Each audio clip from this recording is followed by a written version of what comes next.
subscribe now and press the bell icon. Never miss an update.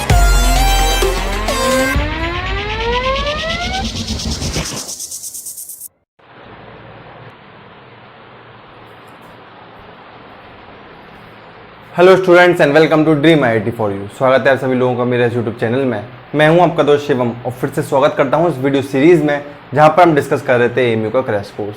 दोस्तों अपने कुछ last videos में हमने डिस्कस किया था एएमयू के कुछ प्रीवियस ईयर के क्वेश्चंस डिस्कस किए थे, जिसमें हमने quadratic equation, sequence and series, sets, relation, functions को कवर किया था। तो उसी चीज़ को आगे कंटिन्यू करते हुए इस पर्टिकुलर मैथमेटिक्स में आज हम डिस्कस करने वाले हैं आपका मैट्रिक्स एंड डिटर्मिनेंट के प्रीवियस ईयर के क्वेश्चंस। देन उसके बाद हम क्या डिस्कस करेंगे, इसके पर्टिकुलर जो आपका जो बाकी के चैप्टर्स हैं जैसे कैलकुलस हुआ जो कि ज़्यादा वेटेज वाले चैप्टर हैं, उससे हम उसके प्रीवियस ईयर के क्वेश्चन स्टार्ट करेंगे।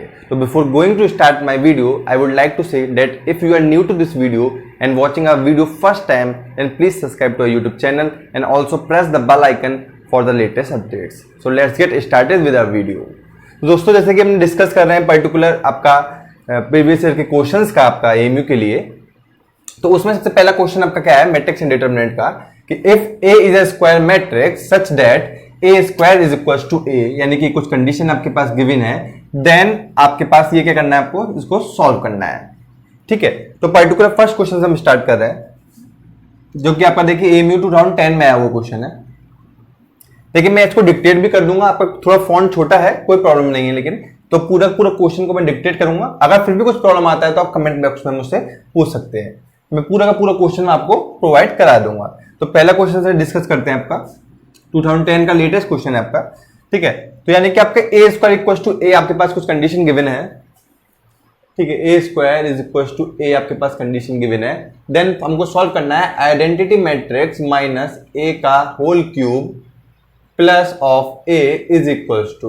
ठीक है, तो देखिए जैसा कि हमने सेले हेमिल्टन इक्वेशन जो था आपका या फिर कैरेक्टरिस्टिक इक्वेशन था उसको हमने सॉल्व किया था, तो सेम वहीं पर हमको अप्लाई करना है उसको। Before going to solve this question आपको क्या करना है, इसको धीरे धीरे इसको मिनिमाइज कर चलना है कि हम पर्टिकुलर इस फॉर्मेट में लेके आना है और हमको इसमें वैल्यू रखना है और उसको सॉल्व करना है। तो देखिए इसको अगर पर्टिकुलर सॉल्व करना चाहेंगे तो इसको ब्रेक कर लीजिए आप, इसको लिख सकते हैं आई माइनस ए का होल स्क्वायर इंटू आई माइनस ए और प्लस ए। देखिए इसी तरह से सॉल्व करते हैं आगे। अब इसका फॉर्मूला हम जानते हैं, तो क्या हो गया, ये हो जाएगा i square that is a square plus b square minus of 2ab। ठीक है, देखिए इतना बस समझ में आ रहा है, और बाकी i minus a plus of a. देखिए इतनी बात अगर समझ में आ रहा है तो आगे चलते हैं हम। अब देखिए इसको क्या लिख सकते हैं, हम जानते हैं आपके पास आइडेंटिटी मैट्रिक्स है, उसका स्क्वायर करेंगे तो क्या आना आपके पास, वही लौट के आना, that is I plus A of square. देखिए ए स्क्वायर की वैल्यू आपको ए गिवन है दैट इज ए और minus 2i into A that is क्या आपके पास होने वाला है, आइडेंटिटी मैट्रिक्स में किसी का भी मल्टीप्लाई करेंगे आपके पास वही आपका लौट के आना है, दैट इज 2a और i minus a plus of a. देखिए अगर इतनी बात समझ में आ रहा है आपको तो क्वेश्चन इजी हो जाएगा आपको सॉल्व करने के लिए। यहाँ पे कुछ प्रॉपर्टीज हमने जो यूज करी है, तो यार की पहली प्रॉपर्टी आपकी कि आई स्क्वायर इक्वल टू आई है, और दूसरा आइडेंटिटी मैट्रिक्स में किसी मैट्रिक्स का मल्टीप्लाई कर रहे हैं तो आपका वही मैट्रिक्स लौट के आती है। तो ये दो प्रॉपर्टीज हैं जो कि हमने डिस्कस किया हुआ था आपको पहले। उसके बाद इसको आप सॉल्व कर दिए फर्दर, तो ये हो जाएगा आई, इसको सॉल्व किए माइनस ए, और ये आपका आई माइनस ए है तो उसका होल स्क्वायर हो जाएगा प्लस ऑफ ए। अब इसको दोबारा सॉल्व करिए तो ये हो जाएगा सेम, अगर आपके पास लौट के आ जाएगा that is I plus A of minus 2a और ये प्लस ऑफ ए। देखिए a और a 2a कैंसिल हो गया और आपके पास क्या बचता है, सिर्फ और सिर्फ i बच रहा है आपके पास। तो i इज द यानी third option is the right answer. देखिए कितना इजी हो रहा है आपके पास क्वेश्चन, यानी कि हमने क्या रखा है, सिर्फ और सिर्फ इसको सॉल्व करते जाए, इसको मिनिमाइज करते गए, फैक्टराइज कर रहा, और हमने ये दो आपके पास पर्टिकुलर फॉर्मुलेज हैं या फिर इसके क्या बोले हैं, ये पर्टिकुलर इसकी मैट्रिक्स के जो प्रॉपर्टीज हैं उसको हमने यहाँ पर रखा है और अपने पूरा क्वेश्चन को सॉल्व कर लिया। 2010 का क्वेश्चन आपका देखिए।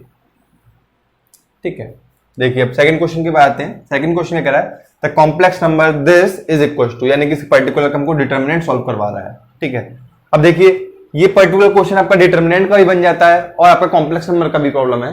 ठीक है, क्योंकि यहाँ पे कॉम्प्लेक्स नंबर भी आ रहा है और डिटरमिनेंट का भी है, तो कहीं से भी आप सॉल्व कर लीजिए। सेकंड क्वेश्चन, इसको सॉल्व करना है सिंपल, आपका डिटरमिनेंट सॉल्व करना है आपको। तो अब डिटरमिनेंट को आप जानते हैं सॉल्व करना है। डिटरमिनेंट यहां से स्टार्ट करिए आप, देखिए 2, तो 2 मल्टीप्लाइड बाय, अब देखिए इसमें क्या होना है कि देखिए अगर आपको डिटरमिनेंट का बताएं कि जब पहला वाला एलिमेंट लिखा, ये हो गया आपके पास, यानी कि दिस कॉलम एंड दिस रो, यानी कि ये वाला कॉलम ये रो जो है आपका ये चला जाएगा, और इन दोनों का आपका क्या निकालना है, आपका मल्टीप्लीकेशन निकालना है, यानी डिटरमिनेंट ऑफ पर्टिकुलर दिस। तो डायरेक्ट हम सॉल्व कर रहे हैं, तो इन दोनों का मल्टीप्लाई करिए, आपका 0 हो जाएगा, 0 माइनस ऑफ इन दोनों का मल्टीप्लाई करिए, तो देखिए इन दोनों का मल्टीप्लाई करेंगे आपका, तो यहां से आपका क्या लिख लेते हैं एक बार, कोई कंफ्यूजन ना हो, माइनस ऑफ -1 प्लस आई, और मल्टीप्लीकेशन में फिर से आपका क्या है -1 माइनस ऑफ आई। देखिए अब यहाँ पे कोई प्रॉब्लम नहीं होगा, कोई भी प्रॉब्लम नहीं होगा आपका, हमने विद साइन लिख लिया है, तो यानी सेकंड वाला हो गया, ये प्लस में था आपका, ये माइनस में होगा। फिर उसके बाद minus of 3 plus i, 3 plus i, अब इसका मल्टीप्लीकेशन करनी है, यानी कि ये वाला कॉलम ये वाला रो चला जाएगा आपका, इन दोनों का और इन दोनों का मल्टीप्लाई होगा, यानी कि लिखेंगे हम 4 multiply 3 minus I minus of, अब देखिए ये माइनस और ये माइनस, ये वाला माइनस और ये माइनस प्लस कर देते हैं इसको, प्लस ऑफ 3, अब इसका मल्टीप्लीकेशन इससे करना है, तो ये वाला रो ये वाला कॉलम गया था आपके पास, ये वाला रो ये वाला कॉलम, इन दोनों का मल्टीप्लाई कर लिया और इन दोनों का मल्टीप्लीकेशन करेंगे, तो ये हो जाएगा आपका minus of 1 plus I. Simple multiplication है, बस इसमें साइन का थोड़ा ध्यान रखना है आपको। तो ये प्लस हो गया, ये माइनस होगा, अगेन ये प्लस आएगा, अगेन प्लस ऑफ, ये ऑलरेडी आपका -3 है, तो इसको हम लिख देते हैं माइनस ऑफ 3। अब देखिए ये वाला रो ये वाला कॉलम और ये वाला रो चला जाएगा, इन दोनों का मल्टीप्लाई करेंगे, इन दोनों का मल्टीप्लाई करिए, क्या आएगा आपका 3 माइनस आई, और मल्टीप्लीकेशन होगा -1 माइनस आई, देन माइनस इन दोनों का मल्टीप्लीकेशन 0 हो जाना आपका, -0। देखिए अगर इतनी बात समझ में आ रहा है आपको, अब इसको सॉल्व करिए, तो 2, अब इसको सॉल्व करिए, देखिए तो इसमें क्या आएगा, इसका माइनस यहाँ से कॉमन ले लीजिए, और ये माइनस प्लस हो जाएगा, तो ये हो जाएगा आपके पास -1 प्लस आई, और इसका मल्टीप्लीकेशन 1 प्लस आई। ठीक है, ये इतना सॉल्व हो गया, इसको यहाँ रख दीजिए स्टेप से, कोई कंफ्यूजन ना हो, ये इतना सॉल्व हो गया। देन माइनस ऑफ ये हो गया 3 प्लस आई, उसको सॉल्व करिए, तो ये 3 प्लस आई और ये मल्टीप्लीकेशन में है, ये कितना हो गया 4 3 12, 12 माइनस 4 आई प्लस, और ये माइनस ऑफ 3 हो जाएगा, माइनस ऑफ 3 और प्लस ऑफ 3 आई, ये इतना सॉल्व हो गया। अब देखिए थर्ड वाले पे आते हैं, ये हो जाएगा माइनस ऑफ, इसको सॉल्व करिए, तो यहाँ से माइनस कॉमन ले लीजिए, इधर ये प्लस हो जाएगा, ये हो गया 3 माइनस आई, और ये हो गया आपका 1 प्लस आई। अब देखिए माइनस से थोड़ा हम बच चुके हैं, इसको आगे फर्दर सॉल्व करते हैं, फर्दर सॉल्व करिए, तो देखिए 1 प्लस आई, और आपका सॉरी इसको लिख सकते हैं आई प्लस 1 और आई माइनस 1, डेट इज हो जाएगा आई स्क्वायर -1। ठीक है, तो आई स्क्वायर की वैल्यू हम जानते हैं -1 होता है, और -1 -2 हो गया, डायरेक्ट हम सॉल्व कर रहे हैं थोड़ा एक स्टेप, तो ये हो गया -2 इंटू माइनस ऑफ 2, दोबारा सॉल्व कर लीजिए, ये आई प्लस 1 और ये i minus 1, that is a plus b into a minus b, वो हो जाएगा आई स्क्वायर -1 स्क्वायर। ठीक है, तो -1 आई स्क्वायर -1 हो गया वो आपका, आई स्क्वायर की वैल्यू हम जानते हैं क्या होता है -1 होता है, तो आई स्क्वायर यानी कि -1 और -1 डेट इज -2, और 2 इंटू -2 आपका ये कितना हो जाना है -4 हो जाना है, तो उसको डायरेक्ट लिख दीजिए -4। देन अगेन उसके बाद इसको सॉल्व करिए, माइनस ऑफ 3 प्लस आई आपका, पहले इसको सॉल्व कर देते हैं, तो ये हो जाएगा 12 माइनस 3 डेट इज 9 आपका यहाँ हो गया। ठीक है, इसको लिख लीजिए पहले 3 प्लस आई, ये आपका कितना होगा 9। ठीक है, और ये हो गया आपका माइनस आई, 9 माइनस आई।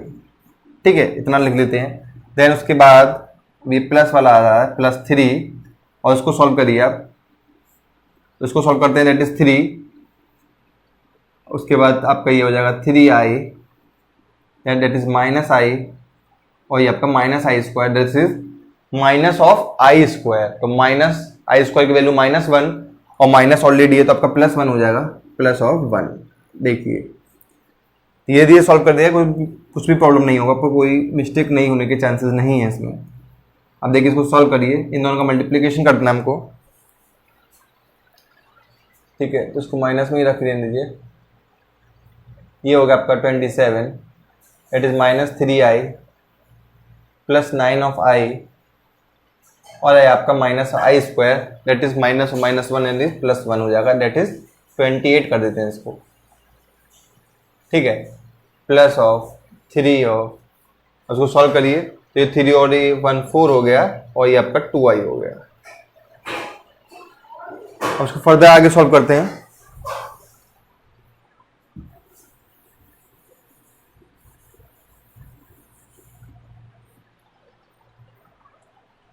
ये ऊपर -4 माइनस ऑफ, उसको सॉल्व करिए कितना हो जाएगा 9 - 3 दैट इज 6, तो ये हो जाएगा आपका 28 - 6 ऑफ i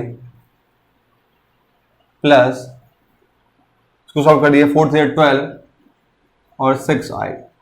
देखिए इतनी बात समझ में आ रहा है आपको, नहीं आ रहा, ठीक है। इतना सॉल्व हो गया सारा। अब उसको सॉल्व करिए वापस, तो ये होगा -4 दैट इज -28 और minus plus of 6i plus 12 plus 6i 6i 12i, और ये आपका कंप्यूटेशन सॉल्व करिए दैट इज -32 और +12, तो ये आपका सॉल्व हो गया। आपका कितना हो गया 12 दैट इज 0 और 20 -20 प्लस 12i। ये फर्दर सॉल्व होकर आपके पास फाइनल आ रहा है। तो आप मैच करिए यहाँ से, देखिए आपका कोई भी ऑप्शन इसमें मैच नहीं कर रहा है, ठीक है। कुछ भी ऑप्शन आपसे इसमें मैच नहीं कर रहा है, तो इसका आंसर क्या आपका none of these is the right answer, ठीक है। आप फर्दर क्या कर सकते हो, इसको सॉल्व करके आप क्या कर सकते हो, इसको पहले रिड्यूस कर सकते हो, ठीक है। यानी कि इसमें से रो और कॉलम ऑपरेशन लगा के जो कि आप डिटरमिनेंट का जानते हैं उसको सॉल्व कर सकते हो, देन फाइनल आपका क्या डिटरमिनेंट को आप कैलकुलेट कर सकते हो। तो डिटरमिनेंट के लिए आपको मिनिमम नंबर ऑफ जीरो चाहिए होते हैं, मतलब सॉरी मैक्सिमम जीरो चाहिए होते हैं यहाँ पर। तो आप मैक्सिमम जीरोस लाकर रो और कॉलम ऑपरेशन लगाकर आप उसको सॉल्व कर सकते हो, लेकिन फिर हमने डायरेक्ट कर लिया, थोड़ा लेंदी हो गया, लेकिन कोई प्रॉब्लम नहीं, हमको वही कंप्यूटेशन परफॉर्म करना था। ये भी आपका देखिए 2010 का क्वेश्चन आया हुआ है, ठीक है। देन थर्ड क्वेश्चन के पास आते हैं।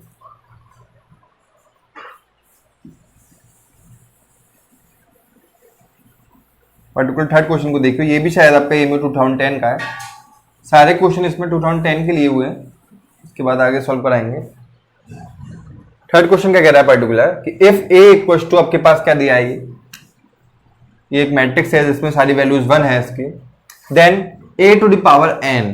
देखिए कितना अच्छा क्वेश्चन आपके पास थर्ड क्वेश्चन, यानी कि a मैट्रिक्स जो आपके पास गिवन है, यूनिट मैट्रिक्स आपके पास जो गिवन है ये, ठीक है। तो उसमें हमको a to the power n computation को परफॉर्म करनी है, ठीक है। तो इस तरह के क्वेश्चंस में क्या अप्रोच रहती है आपकी कि सबसे पहले हमको अगर a to the power n computation हमको परफॉर्म करना है तो हमको क्या करना, a स्क्वायर निकालना पड़ेगा, a क्यूब निकालना पड़ेगा, देन उसके बाद हम उसका लीनियर ट्रांसफॉर्मेशन देखते जा रहे हैं, यानी कि अगर एक पावर बढ़ाते जा रहे हैं, देन उसके बाद हम उस k की वैल्यूज के लिए अगर सेटिस्फाई कर जाता है तो इस पर्टिकुलर वैल्यूज के लिए हम इसको सेटिस्फाई करा सकते हैं। तो लीनियर ट्रांसफॉर्मेशन से हम इसको सॉल्व करेंगे। तो सबसे पहले हमको क्या निकालना है, इसका a स्क्वायर निकालना है। तो a स्क्वायर क्या होता है आपका, a इंटू ए आपके पास होता है, ठीक है। तो इसका निकाल लीजिए आप, देखिए 1 1 1 का, इसको सॉल्व करिए इसका, यानी कि मैट्रिक्स मल्टीप्लिकेशन आप उसको परफॉर्म कर रहे हैं। तो हम जानते हैं मैट्रिक्स मल्टीप्लिकेशन हमने आपको बताया हुआ है, उसमें क्या होता है आपका पहले रो का आपका पहले कॉलम के साथ मल्टीप्लिकेशन होता है और करस्पॉन्डिंग एलिमेंट्स का समेशन आपका चलता रहता है, दैट इज इसको उठाइए इसके साथ मल्टीप्लाई करिए, तो 1 इंटू 1 दैट इज 1, फिर 1 इंटू 1 दैट इज 1, यानी 1 प्लस 1 प्लस 1 आपके पास कितना हो जाएगा, ये 3 हो जाएगा। Same then first row first column का first element, first row second column का सेकंड एलिमेंट, ये भी आपका क्या होगा सेम आएगा। तो सारा आपका सेम आने वाला है, दैट इज 3 3 3 3 3 3, ये आपका सॉल्व हो गया, यानी कि हमें ए स्क्वायर को कैलकुलेट कर लिया है। देखिए अगर आप इतनी बात समझ पा रहे हैं तो हम आगे फर्दर सॉल्व कर सकते हैं। ए क्यूब हम निकाल लेते हैं, तो ए क्यूब क्या आपका क्या हो जाएगा, ए इंटू ए स्क्वायर हम कर सकते हैं। तो सॉल्व कर लीजिए आप, ए की वैल्यू 1 है, बाकी आपका 3 है।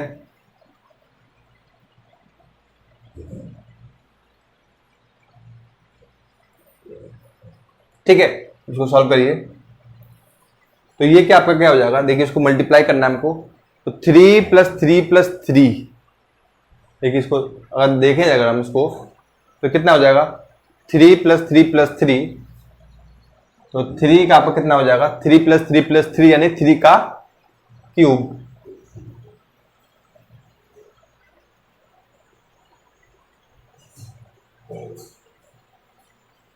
थ्री का आपका कितना, 3 प्लस 3 प्लस 3 का आपका स्क्वायर आ रहा है। देखिए 3 3 6 और प्लस 9 आपके 3 का स्क्वायर आ रहा है। ठीक है, ये भी आपका 3 स्क्वायर आएगा, ये भी आपका 3 स्क्वायर आएगा, ये भी 3 square 3 square 3 square 3 square 3 square and 3 square आ रहा है। देखिए आप फर्दर चाहे तो आपके पास a to the power 4 a to the power 5 निकाल सकते हैं, लेकिन उससे कोई प्रॉब्लम नहीं है, फर्दर आपको सॉल्व करने की जरूरत नहीं है। ठीक है, अगर आप ढंग से देखें तो देखिए अगर a स्क्वायर है तो यहाँ पर हम क्या आ रहा है, 3 टू द पावर 1 आ रहा है, 3 टू द पावर 1 है।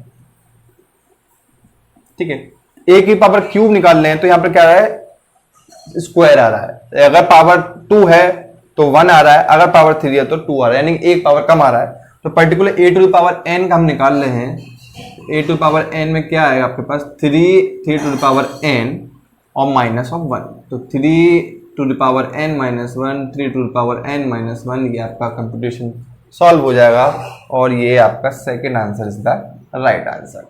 देखिए कितना इजी हो जा रहा है। आपने क्या किया है, सिर्फ और सिर्फ आपने लीनियर प्रोग्रामिंग का जो कंसेप्ट है वो आपने लगाया है, एक वैल्यू को आपने निकाला, दूसरे को आपने पर्टिकुलर k के लिए सेटिस्फाई कराया और n के लिए वो आपके आपस में सेटिस्फाई हो गया है। देखिए ये भी आपका 2010 का क्वेश्चन है, सारे 2010 के क्वेश्चन हम करा रहे हैं आपको। अब देखिए फोर्थ क्वेश्चन और देखते हैं क्या कह रहा है। ये क्वेश्चन भी आपका 2010 का है, ये भी 2010 का क्वेश्चन है। ठीक है, पर्टिकुलर फोर्थ क्वेश्चन को सॉल्व करते हैं। तो क्या कह रहा है, वैल्यू ऑफ दिस, यानी कि एक मैट्रिक्स गिवन है, इसको हमको सिलेक्ट कर लेते हैं कि सपोज दिस मैट्रिक्स भी ए मैट्रिक्स। फोर्थ क्वेश्चन ए मैट्रिक्स हम इसको सिलेक्ट कर लिया, वैल्यूज क्या आपके 2 4 6 2 plus 3 of x 4 plus 3 of y 6 plus 3 of z 2x 2y 2z, ये आपके पास ये है। तो इसकी वैल्यू बतानी है। तो पर्टिकुलर अगर वैल्यू आप पूछा जा रहा है तो उसका पर्टिकुलर हमको डिटरमिनेंट कैलकुलेट करना है। तो अगर डिटरमिनेंट कैलकुलेट करना है आपके पास तो उसको क्या कर सकते हैं, हम डिटरमिनेंट की प्रॉपर्टीज जानते हैं कि डिटरमिनेंट अगर समीशन में दे रखा है तो पर्टिकुलर डिटरमिनेंट फॉर्म अलग अलग करके लिख सकते हैं। तो इस पर्टिकुलर डिटरमिनेंट को हम लिख सकते हैं 2 4 6 2 4 6, यानी कि इसका पहला 2 4 6, इसका पहला 2 4 6 और इसका आ गया 2x 2y एंड 2z और particular determinant plus summation of, इसमें भी क्या हो जाएगा, सेम होने वाला है 2 4 6, इसमें देखिए ये आ जाएगा 3x 3y 3z and 2x 2y and 2z। अगर आप इतनी बात समझ पा रहे हैं तो क्वेश्चन सॉल्व हो चुका है। नेक्स्ट स्टेप में देखिए क्या किया, दोबारा समझिए। हमने आपका डिटरमिनेंट की प्रॉपर्टीज लगाई हैं। तो डिटरमिनेंट की प्रॉपर्टीज क्या कहता है आपके पास कि अगर कोई मैट्रिक्स है आपके पास, उसको डिटरमिनेंट फॉर्म में लिख रहे हैं और वो समीशन फॉर्म में गिवन है, तो आप उस पर्टिकुलर डिटरमिनेंट को अलग अलग करके लिख सकते हैं। बस वही किया हमने, तो इसको अलग अलग लिख लिया। अब दूसरे डिटरमिनेंट की प्रॉपर्टी हम जानते हैं कि अगर कोई भी दो रो सेम हो जाती हैं तो उस पर्टिकुलर डिटरमिनेंट की वैल्यू 0 होती है। तो ये आपका कैंसिल होगा, इसकी वैल्यू 0 हो गई। तो इससे तो कोई मतलब ही नहीं है। अब ये बचा आपके पास, तो देखिए इसको भी हम 0 बनाने की कोशिश करते हैं। आप अगर 0 बन जाता तो ठीक, नहीं बनता तो कोई प्रॉब्लम नहीं है। ठीक है, तो देखिए इसमें क्या कर सकते हैं, इसको आप लिख लीजिए, एक बार लिख के लीजिए, आप डायरेक्ट सॉल्व करते हैं इसको। 2 4 6 आपके पास है, तो इसमें से आप क्या करिए, इसको रहने दीजिए। इस पर्टिकुलर वाले देखिए 3x 3y 3z में से आप क्या कॉमन ले सकते हैं, 3 कॉलम कॉमन ले सकते हैं। तो 3 आपने कॉलम इस पर्टिकुलर रो में से कॉमन ले लिया। तो ये आपके पास बचेगा एक्स वाई ऑफ जेड। देखिए कितनी बार समझ में आ रहा है। आप क्या कर सकते हैं, देखिए दूसरे स्टेप पे आइए, अब R3 पे चेक करिए, इसमें से आप 2 को कॉमन ले लीजिए, तो 2 को कॉमन ले गया, वो बाहर मल्टीप्लीकेशन में पहुंच गया आपके पास, ठीक है। तो अगेन ये आपके पास क्या बचता है, एक्स वाई और जेड। देखिए कितनी इंटरेस्टिंग बात आपके पास ये है कि अगेन इस वाले पर्टिकुलर डिटरमिनेंट में भी आपके पास 2 रो सेम आ गई। हम जानते हैं 2 रो अगर सेम है आपके पास तो उसका डिटरमिनेंट 0 आता है, तो हम आगे क्वेश्चन सॉल्व करेंगे नहीं। 0 + 0 is going to be 0 and 0 is the right answer. देखिए कितना इजी हो जाए आपके पास, सारे के सारे क्वेश्चन जो है आपके पास फॉर्मूले बेस्ड आ रहे हैं टोटल, कोई भी ज्यादा हार्ड एंड फास्ट कंसेप्ट नहीं लगाना आपके पास। आपके पास अगर लॉजिक आप पकड़ पा रहे हैं, क्वेश्चन को देख के आप समझ पा रहे हैं कि हम कहां से इसको सॉल्व करेंगे, तो सारे के सारे क्वेश्चन आपके पास सॉल्व हो जाते हैं। आगे देखते हैं इसके और क्वेश्चन आपके पास, देखते हैं अभी। देखिए आगे फर्दर क्वेश्चंस को देखते हैं। फिफ्थ क्वेश्चन को डील करते हैं। फिफ्थ क्वेश्चन क्या कह रहा है कि if A equals to A square matrix given है, be such that A inverse is equals to K into A, then the value of K is. ठीक है, यानी कि इस पर्टिकुलर क्वेश्चन को सॉल्व करने के लिए हमको क्या पता होना चाहिए आपके पास, यानी कि इनवर्स क्या होता है। A इनवर्स हमको अगर कैलकुलेट करना है तो वो क्या होता है, तो जनरली हम अपने वीडियोस में बना चुके हैं आपको कि A इनवर्स पर्टिकुलर कैसे कैलकुलेट किया जाता है। उसके लिए हमको माइनर और को फैक्टर से डील करना होता है, तो आप उस चीज को वहां से प्रेफर कर सकते हैं। अभी फिलहाल मैं आपको बता देता हूं। तो पर्टिकुलर इस क्वेश्चन को करने से पहले आपको क्या देखना है कि A इनवर्स आपका एग्जिस्ट कर रहा है या नहीं कर रहा। तो उस पर्टिकुलर केस में हमको क्या करना होगा कि हमको डिटरमिनेंट की वैल्यू कैलकुलेट करनी होगी। इस पर्टिकुलर A का डिटरमिनेंट कैलकुलेट करना होगा। अगर वो पर्टिकुलर डिटरमिनेंट आपका 0 आ जा रहा है तो वहां पर उस केस में इनवर्स आपका डज नॉट एग्जिस्ट वाली कंडीशन हो जाएगी, तो हम उस केस में इनवर्स फाइंड आउट ही नहीं कर सकते। ठीक है, तो सबसे पहले यही चेक करते हैं कि डिटरमिनेंट ऑफ A आपका कैलकुलेट करिए। तो डिटरमिनेंट ऑफ A आपका क्या हो जाएगा, that is -4, 2 × 2 -4, minus of 5 3 15, that is minus of 19, which is not equal to 0। यानी कि इस केस में आपका इनवर्स एग्जिस्ट करेगा। अब पहली कंडीशन हमने निकाल लिया कि इनवर्स एग्जिस्ट कर रहा है आपके पास। अब हम जानते हैं कि इनवर्स का फॉर्मूला क्या होता है, तो inverse equal to A inverse is equal to होता है आपके पास adjoint of A upon determinant of A। हम डिटरमिनेंट ऑफ A की वैल्यू निकाल चुके हैं, हमको अब क्या निकालना है, एडजॉइंट ऑफ A निकालना है। तो एडजॉइंट ऑफ A, तो एडजॉइंट ऑफ A निकालने के लिए हमको क्या पता होना चाहिए, कोफैक्टर्स पता होना चाहिए। तो मैं आपको दोनों मेथड बता देता हूं। तो कोफैक्टर के लिए आपके पास होता है C11, C12, C21 and C22, ये आपका कोफैक्टर होता है। ठीक है, अच्छा अभी 2/2 की मैट्रिक्स है, तो 2/2 की मैट्रिक्स के लिए एडजॉइंट का एक शॉर्टकट फॉर्मूला आपके पास बता देते हैं। तो 2/2 के लिए एडजॉइंट ऑफ A आपका क्या हो जाएगा, इसको यहां देखिए आपको दिख नहीं रहा होगा। तो एडजॉइंट ऑफ A आपके पास हो जाएगा साइन चेंज, इन दोनों को इंटरचेंज कर दीजिए, ये हो जाएगा -2 इधर और 2 इधर, और इन दोनों का साइन चेंज कर दीजिए, दैट इज -3 और -5। बस ये आपका क्या होगा, simple adjoint of A 2/2 matrix के लिए आपके पास निकल चुका है। एडजॉइंट ऑफ A आपके पास आ चुका है। अब हम क्या जानते हैं, पर्टिकुलर इसका डिवाइड कर दीजिए किसके साथ, डिटरमिनेंट के साथ। तो अगर डायरेक्ट हम A इनवर्स से कैलकुलेट कर लेते हैं तो A inverse is equal to आपके पास ये एडजॉइंट आ गया, और ये आपका कितना हो जाएगा, determinant of A, determinant of A कितना आपका -19, दैट इज अपॉन में आपका ये कितना हो जाएगा, डिटरमिनेंट ऑफ A। तो ये सॉल्व होकर कितना आ जाएगा, इसकी वैल्यू रख दीजिए, दैट इज -1/19, ही आपका मल्टीप्लीकेशन में आ गया। अब देखिए इसको हमको कंपेयर कराना है, इसकी वैल्यू हमको क्या गिवन है, KA। तो A के टर्म्स में इसको लेके आइए, इस वैल्यू को A के टर्म्स में लेके आइए। तो इसमें से देखिए माइनस अगर कॉमन ले लेते हैं आपके पास, तो देखिए पर्टिकुलर A बन जाएगा। तो माइनस कॉमन ले लिया तो ये माइनस माइनस कैंसिल हो जाएगा, इट इज 1/19, और ये पूरा क्या बन जाएगा आपका, A बन जाएगा। 1/19 A equal to K of A, तो A से आपका A कैंसिल होगा, K इज इक्वल टू 1/19। देखिए हमने K की वैल्यू सॉल्व कर लिया, इट इज आपका B option is the right answer. देखिए क्या किया हमने, सिर्फ और सिर्फ A इनवर्स का आपका लॉजिक लगाया, फंडा लगाया और क्लियर हमने क्वेश्चन सॉल्व कर लिया। देन 6 क्वेश्चन पे आते हैं। 6 क्वेश्चन आपका क्या है, में 2016 का क्वेश्चन। देखिए लेटेस्ट ईयर के क्वेश्चन है आपके पास, ज्यादा नहीं है। अच्छा कुछ लोगों की मेरे पास कमेंट आ रहे थे कि लेटेस्ट ईयर के क्वेश्चन आप नहीं करा रहे, तो उसके लिए मैं बता देता हूं आपको। 2017 से लेकर 17, 18 और 19, यानी कि 3 साल के जो क्वेश्चन पेपर हैं वो पूरे के पूरे में लास्ट में आपके पास जब 15 डेज का आपके पास जो टाइम बचेगा उसमें मैं इसको सॉल्व कराऊंगा। तो इसलिए आप बार बार ना पूछें कि आप सारे के सारे क्वेश्चंस नहीं करा रहे।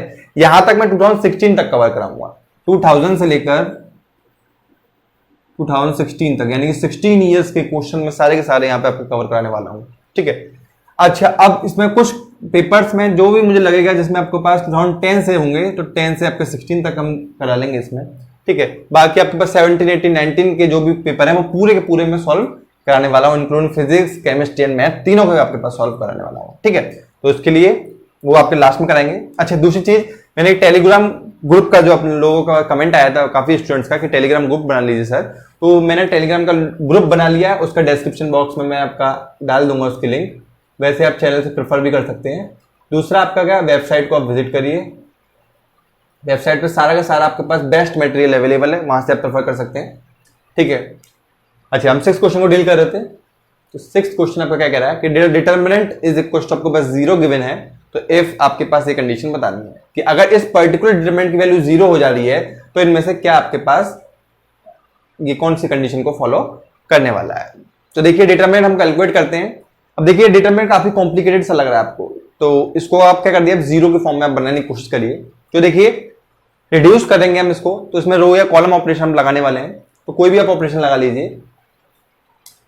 अच्छा, अब देखिए इसमें ऑपरेशन लगाइए, तो एक्स पी प्लस वाई है, अगर इसको हमको 0 बनाना है, इस पर्टिकुलर देखिए यहाँ पे एक 0 है, अगर ये दोनों 0 बनाए तो काम चल जाएगा हमारा, ठीक है। तो यानी कि ये आपके पास 0 बनाएंगे, कब बनेगा आपके पास कि x में देखिए p का मल्टीप्लाई कर दें और y, तो y रहने दें, इसमें p का मल्टीप्लाई कर दें और इसमें से आपका माइनस कर दें। देखिए ये समझ में आपको तब आएगा कि अप्लाई C1 में अप्लाई कर रहे हैं, C1 में से माइनस कर दें, क्या आपका P of C2 minus of कर दें C3। देखिए अगर इतनी बार समझ में आ रहा है आपके पास, तो आपके पास सॉल्व हो चुका है। देखिए अप्लाई करिए, इसमें C1 में अप्लाई कर रहे हैं, क्या C1 यानी कि दिस माइनस PC2 यानी कि माइनस PX से माइनस PX आपका कैंसिल हो गया, माइनस PX से plus PX, then minus C3 यानी कि माइनस Y, ये होल कैंसिल हो गया, आपके पास 0 आ गया। देखिए इतनी बात समझ में आ रहा है, ठीक है। अब बाकी दोनों सेम रहने वाला है क्योंकि C2 और C3 में हमने कोई चेंज नहीं किया है, और ये आपके पास 0 है ही है। आगे सॉल्व करते हैं, यहां पे आते हैं। अब देखिए इसमें क्या है कि y इंटू पी, देखिए माइनस पी इंटू C2 यानी कि y इंटू पी, और ये कैंसिल हो गया, ये 0 हो जाएगा, और z कैंसिल हो जाएगा, ये भी आपका 0 हो गया, और बाकी इन दोनों में हमने कोई चेंज नहीं किया है। अब थर्ड पे आते हैं, तो 0 था, माइनस ऑफ, अब माइनस है, ठीक है। तो माइनस क्या था, PC2 यानी कि इसमें p का मल्टीप्लाई कर दीजिए, तो माइनस ऑफ p, C2 की वैल्यू कितना है, xp plus Y, minus PC2 minus of C3, तो माइनस ऑफ C3 की वैल्यू कितना है, yp प्लस z, और बाकी इन दोनों में कोई चेंजेस नहीं किया है, x प्लस वाई और yp प्लस z। देखिए अब इतनी बात समझ में आ रहा है, तो यानी कि आपका क्वेश्चन सॉल्व हो चुका है। अब देखिए आप ये सोच रहे होंगे कि भाई हमने 2 तो 0 बना लिए, लेकिन ये एक 0 बिगड़ गया, एक 0 से भी कम चल सकता, लेकिन ये बात आप गलत सोच रहे हैं। हमको मैक्सिमम 2 जीरोज आपके पास मिल चुके हैं, एक 0 से आपके पास एक टर्म कैंसिल हो जाता है, अब यहाँ पर 2 टर्म आपके कैंसिल हो जाएंगे, तो इसके अलोंग यानी इस पर्टिकुलर C1 कॉलम के अलोंग आप क्या कर दीजिए, इसको एक्सपेंड कर दीजिए, तो पर्टिकुलर डिटरमिनेंट की वैल्यू क्या हो जाएगा, दिस, इसके अलोंग एक्सपेंड कर रहे हैं, तो आपके पास ये चला जाएगा, ये वाला चला जाएगा, इन दोनों का मल्टीप्लाई हो जाएगा। तो देखिए पास सॉल्व कर देते हैं, क्या आ जाएगा, minus P XP plus Y minus of YP plus Z, ठीक है, और माइनस आ जाएगा, यानी कि XZ minus of XZ minus of Y square, ठीक है, और इज इक्वल टू 0। देखिए इतनी बात अगर समझ में आ रहा है तो आपका क्वेश्चन सॉल्व हो चुका है। अब इसको इन दोनों को 0 के टर्म में पुट कर दीजिए, तो मेरे को दिख रहा है कि यहाँ से कुछ आपके पास आ जाएगा, तो दोनों को आप 0 के इक्वल रखेंगे, तो ये हो जाएगा XZ minus Y square is equal to 0। तो यहां से सॉल्व होकर आपके पास आ रहा है Y square is equal to XZ। अब देखिए ये किसकी कंडीशन होती है, देखिए अगर x y z तीनों आपका जीपी में है, तो हम जानते हैं कि ज्योमेट्रिक मीन क्या होता है आपके पास, y is equal to root of XZ होने वाला है, तो y square equal to XZ is the condition for the GP, यानी x y z are in GP. देखिए कितना सिंपल क्वेश्चन है, 2016 का क्वेश्चन। आपने क्या किया है, सिर्फ और सिर्फ रो एंड कॉलम ट्रांसफॉर्मेशन लगाया और क्वेश्चन को सॉल्व कर लिया है। देखिए अब नेक्स्ट क्वेश्चन देखते हैं, 7th question which is the last question.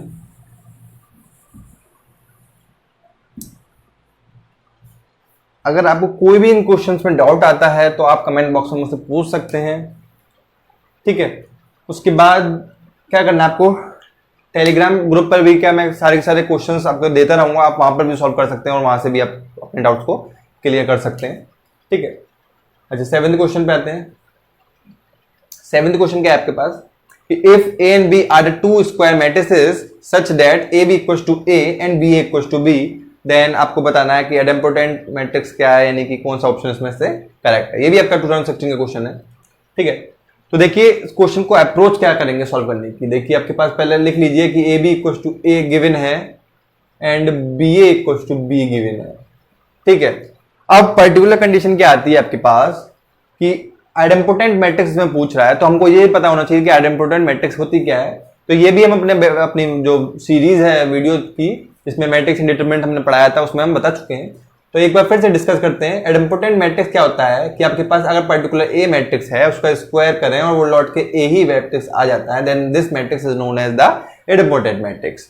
तो अब देखिए अप्रोच क्या होने वाली है कि भाई ए स्क्वायर है, तो भाई हम क्या करने वाले हैं, इसका स्क्वायर करने वाले हैं। तो अगर हम ए बी को लेते हैं, ए बी को हमने पर्टिकुलर लिया, ए बी का हमने कर दिया स्क्वायर कर दिया, तो ए बी का हम क्या लिख सकते हैं भाई, A B into A B लिख सकते हैं, ठीक है। अब देखिए अब यहां से क्या करिए आप, पर्टिकुलर देखिए ए हमने अलग निकाल लिया, इस बी ए को हम एक साथ लिख सकते हैं भाई, कोई प्रॉब्लम नहीं है। तो हमने लिख दिया बी ए, और हम जानते हैं बी ए की वैल्यू क्या है, बी है विच इज बी, और ये आपका फिर से लौट के आपका आ गया है, ठीक है। अब देखिए ये बी ए आपका बी आ गया, ठीक। अब देखिए इसमें क्या कर सकते हैं हम, यहां से तो हमने ये कंप्यूट कर लिया कि ए बी इंटू बी आपके पास सॉल्व हो गया है, ठीक है। अब देखिए अब यहां से हम क्या कर सकते हैं, इस पर्टिकुलर ए बी को कंसीडर करिए, ठीक है। फिर से हम जानते हैं कि ए B equal to A given है हम, तो ए बी इक्वल टू आपके पास क्या हो गया, ए आ गया, और फिर आपका ये बी आ गया, और particular A B equal to आपके पास ए आ गया, ठीक है। तो यहां से हमने किया है इस पर्टिकुलर मैट्रिक्स को हम अगर ए माने, ठीक है, इस पर्टिकुलर मैट्रिक्स को आपके पास ए थी आपके पास, और ए का स्क्वायर किया हमने, यानी इस पर्टिकुलर मैट्रिक्स का स्क्वायर किया और लौट के आपके पास ए आ गया। तो यानी कि इससे कंप्यूटेशन ये परफॉर्म कर सकते हैं कि आपका भाई ए मैट्रिक्स जो है वो तो आपके पास क्या होने वाला है, ए इज द आइडेम्पोटेंट मैट्रिक्स होने वाला है। A particular matrix important matrix आपका होने वाला है। अच्छा, कुछ लोग इसको आइडेम्पोटेंट बोलते हैं या फिर आइडेम्पोटेंट बोलते हैं, तो उससे कोई प्रॉब्लम नहीं है। मैं जनरली इसको आइडेम्पोटेंट मैट्रिक्स बोलता हूं, आप आइडेम्पोटेंट कुछ भी बोल लीजिए, इससे कोई प्रॉब्लम नहीं है। देखिए अब ए आपका आइडेम्पोटेंट मैट्रिक्स हो चुका है, देन पर्टिकुलर हम बी की बात करते हैं, क्योंकि हमको देखो ऑप्शन में दोनों गिवन है, ए भी हो सकता है बी भी हो सकता है और दोनों ए बी भी हो सकता है, तो हम बी को भी चेक कर लेते हैं। तो बी के लिए करने वाला है, बी के लिए भी सेम कंडीशन आप अप्लाई कर दीजिए, इसको बी ए के साथ इसको स्क्वायर कर दीजिए, तो इसको हम क्या लिख सकते हैं, बी ए इंटू बी ए आपका इसका लिख सकते हैं। अगेन फिर इसमें से आपका क्या ले लीजिए, इसमें से आप ए बी को ले लीजिए, तो बी, क्योंकि हमने बी ए को लिया था यहां से, तो यहाँ पे ए बी को ले लीजिए, ए बी की वैल्यू क्या है, ए है, ए इंटू ए हो जाएगा आपके पास। अगेन बी ए को उठाइए यहाँ से, बी ए की वैल्यू क्या है, बी और ए, और बी ए की वैल्यू पर्टिकुलर क्या है आपके पास, बी है। तो देखिए फिर लौट के आपके पास क्या मिल गया, पर्टिकुलर बी ए को हमने स्क्वायर किया और आपके पास बी मिल गया, that is b is also the idempotent matrix.